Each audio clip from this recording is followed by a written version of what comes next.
Entonces, presta atención. Existe un jugador de fútbol que desafió todas las reglas del deporte moderno y aún así se convirtió en una leyenda.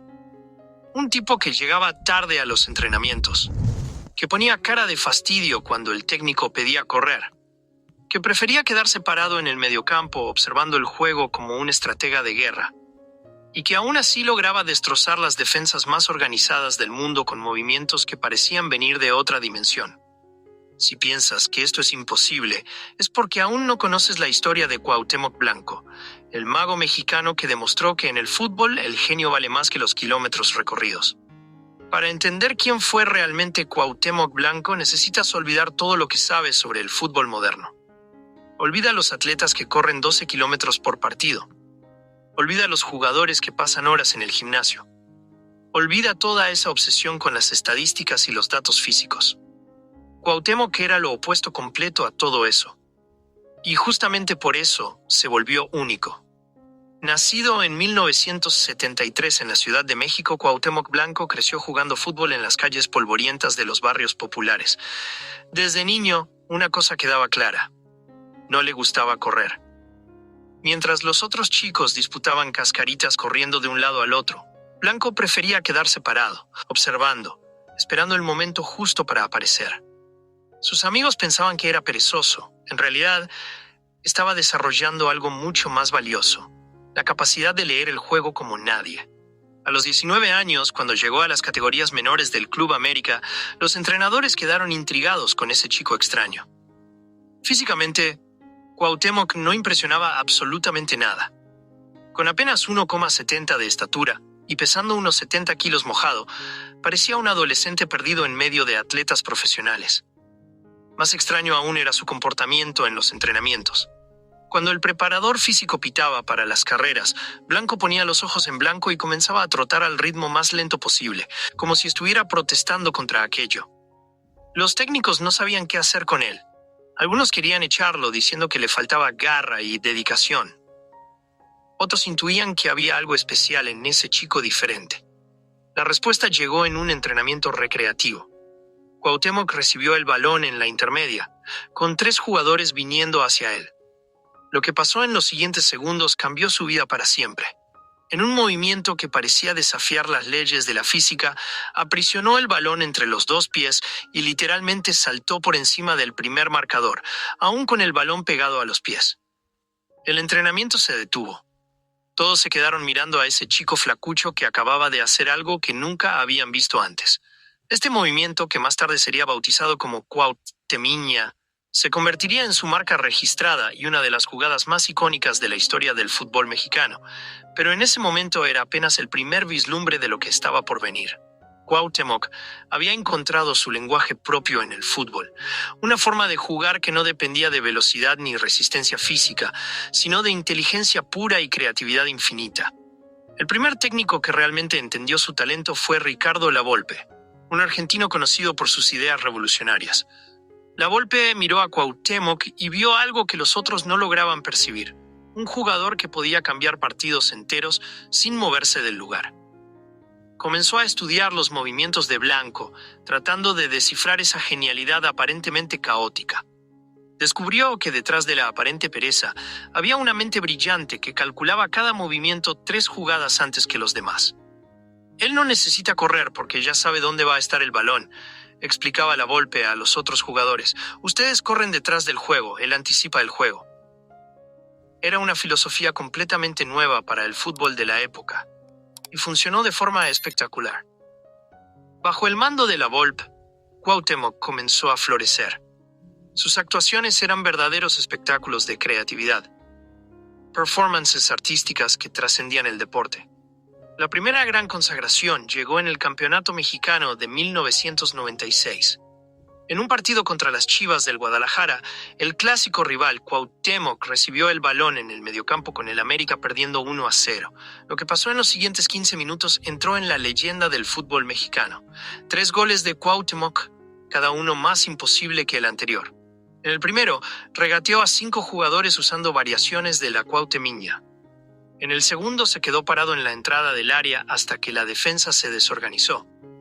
Entonces dio un toque sutil por encima del portero. El tercero fue un disparo desde fuera del área que describió una curva imposible en el aire. Pero lo que realmente impresionaba no eran solo los goles espectaculares. Era la forma como Cuauhtémoc controlaba el ritmo de los partidos. Podía acelerar el juego cuando quería o disminuir completamente el ritmo cuando le convenía a su equipo. Era como si tuviera un control remoto del partido completo. Se quedaba parado en el mediocampo, observando, y de repente aparecía en el lugar correcto, en el momento exacto, como si hubiera leído la mente de los adversarios. La consagración internacional llegó en la Copa del Mundo de 1998, en Francia. México enfrentaba a Corea del Sur en un partido crucial para la clasificación a octavos de final. El juego estaba empatado 0-0, tenso, trabado, de esos en que una jugada individual puede decidir todo. Cuauhtémoc recibió una falta en la intermedia. Nada que pareciera peligroso.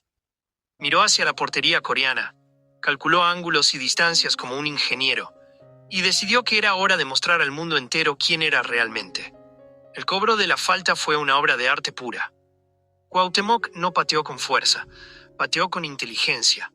El balón describió una parábola perfecta, pasó rozando el travesaño y murió en el ángulo de la portería. Pero lo que vino después fue aún más memorable. Se quitó la camiseta, la ató como un lazo de vaquero y comenzó a girarla por encima de la cabeza mientras corría por el campo. No era solo una celebración, era una declaración de independencia creativa. Esa imagen de Cuauhtémoc girando la camiseta dio la vuelta al mundo y lo transformó instantáneamente en un ícono global. Los empresarios europeos comenzaron a hacer ofertas millonarias. Real Madrid, Barcelona, Manchester United, todos querían contratar al mexicano que había hipnotizado al planeta con su genialidad. Pero Cuauhtémoc tenía otros planes. Sabía que en Europa sería presionado para encajar en patrones que no combinaban con su personalidad única. Aquí puedo ser yo mismo, decía él sobre su decisión de quedarse en México. Allá me van a querer convertir en un jugador más igual a los demás. Era una sabiduría que iba más allá del fútbol. Cuauhtémoc entendió que su fuerza estaba justamente en ser diferente, en no encajar en los moldes convencionales. Prefirió ser rey en su tierra que ser un súbdito más en Europa. Esta elección lo transformó en algo más grande que un jugador de fútbol.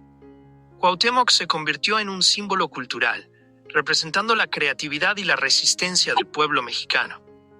Niños de todo el país trataban de imitar la cuauhtemiña en las canchas de tierra.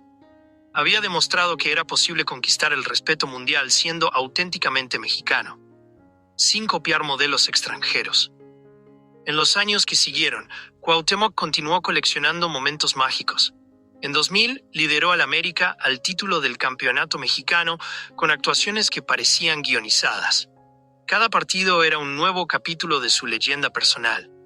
No solo jugaba fútbol, contaba historias con los pies. Cada regate era una frase, cada gol era un párrafo, cada partido era un cuento completo. Lo que más impresionaba a los técnicos adversarios era la imposibilidad de prepararse para enfrentar a Cuauhtémoc. Era completamente impredecible. Podía estar un partido entero sin tocar el balón y de repente aparecer con una jugada decisiva. O podía dominar completamente un juego sin moverse del lugar, solo distribuyendo pases imposibles y organizando las jugadas como un maestro dirige una orquesta. La Copa América de 2001 fue otro escenario para su genialidad. Contra Argentina, una de las selecciones más fuertes del continente, Cuauhtémoc hizo uno de los mejores partidos de su carrera.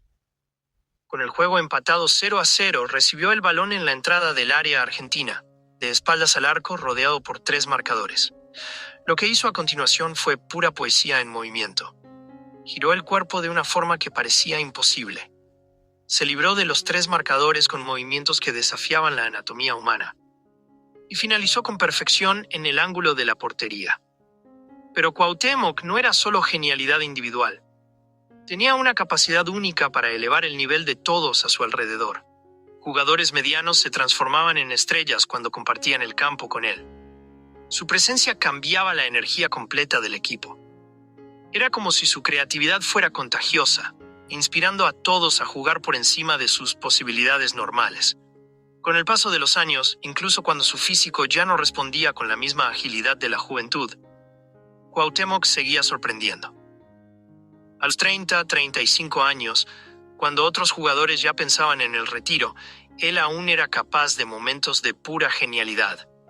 Su inteligencia táctica se había refinado tanto que lograba compensar cualquier limitación física con sabiduría futbolística pura.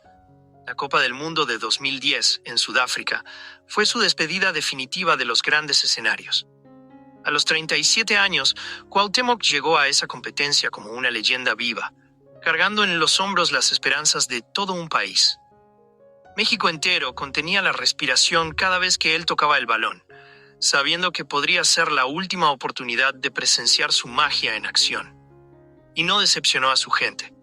En el partido de estreno contra Sudáfrica, con México necesitando la victoria, Cuauhtémoc demostró que la edad era solo un número. A los 42 minutos del segundo tiempo, recibió una falta en la entrada del área. Era una posición complicada, ángulo cerrado, portero bien posicionado. Pero cuando el árbitro pitó, él ya sabía exactamente qué hacer.